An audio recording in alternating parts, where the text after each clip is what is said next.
Hey everyone, Patrick Kennedy here from Microchip. In this video, I'll cover the ins and outs of differential input analog to digital converters.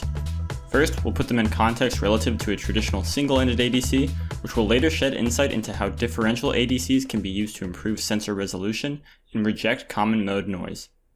As a quick side note, I'm only going to cover the concepts in theory further detailed in this white paper.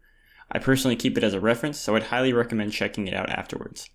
If you're more interested in how this looks in practice, feel free to check out the next video linked on screen and in the description that highlights how to set this up from scratch on the AVR-DA microcontroller variant of the Curiosity Nano development platform using Start and Studio.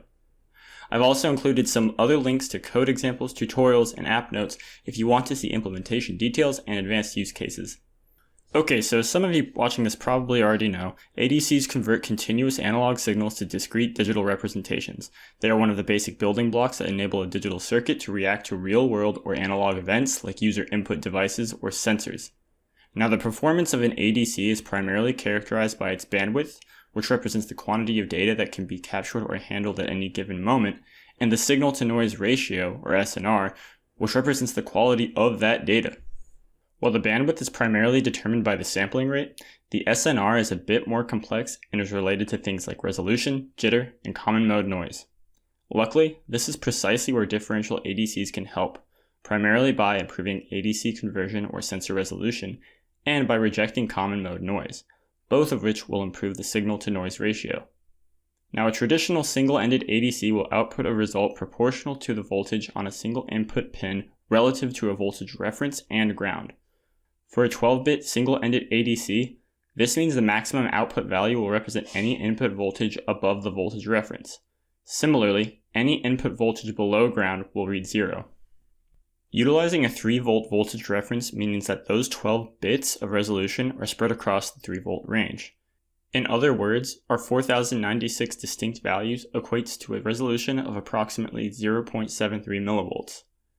However, what happens if our application only requires us to sample voltages between 2 to 3 volts? Perhaps we need to interface with a sensor that produces an output in that range, or maybe it includes some degree of DC offset in its reading. In this case, the effective resolution of our 12-bit ADC will be much lower. In single-ended mode, we are only afforded roughly 1400 values over that range, which would be more like using a 10-bit ADC. A differential input ADC will solve this by generating an output proportional to the difference of the two inputs, allowing us to effectively focus in on the voltage range we are interested in without sacrificing resolution. This is accomplished by setting the negative input equal to the midpoint of the expected input voltage range. The result will be a signed integer around a midpoint of the negative reference voltage. This means that a reading of 0 will correspond to the negative reference voltage. For a 12-bit conversion, the maximum value will correspond to the sum of the negative input pin and the ADC voltage reference value. The same is true for the lowest value. This means our effective resolution is approximately 0.24 millivolts, which gives us our original 12 bits. For the AVR-DA microcontroller, you can further use the on-chip digital-to-analog converter as the negative input to the ADC, and an external voltage reference as the ADC reference voltage so that you can use all available bits for that voltage range. Additionally, the positive and negative inputs can be sourced internally from other on-device modules like the DAC, while the ADC reference voltage can similarly be sourced from the power supply, a dedicated on-device voltage reference module, or an external pin for the sake of flexibility. If you're interested in how that looks in practice, check out the next video that highlights how to set this up from scratch on the AVR-DA microcontroller. You'll notice there are a bunch of other features on the ADC of this device, like configurable thresholds, window comparison, and accumulation. While those features are cool, I'm only going to focus on the differential feature for today. However, if you're feeling adventurous, I left links in the description below to a variety of code examples, tutorials, and application notes that detail their usage.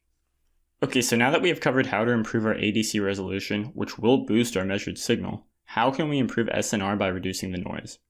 Well, going back to our single-ended ADC, we can see the addition of some noise only further degrades the quality of the signal.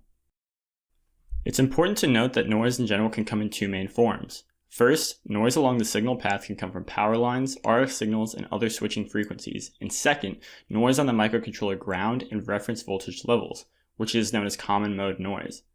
In the first case, twisting or routing the positive and negative inputs together will affect both signals equally, and will just be cancelled out by the differential input. In the second case, the reference voltage levels and microcontroller ground will be equal and will similarly cancel out. If you want to see how you could actually set this up on a device, check out the links in the description to videos, tutorials, source code, and other documentation. Remember to leave your thoughts in the comments below, or like and subscribe so you can get updates for new videos showing you how to build and optimize your next embedded design. Thanks for watching.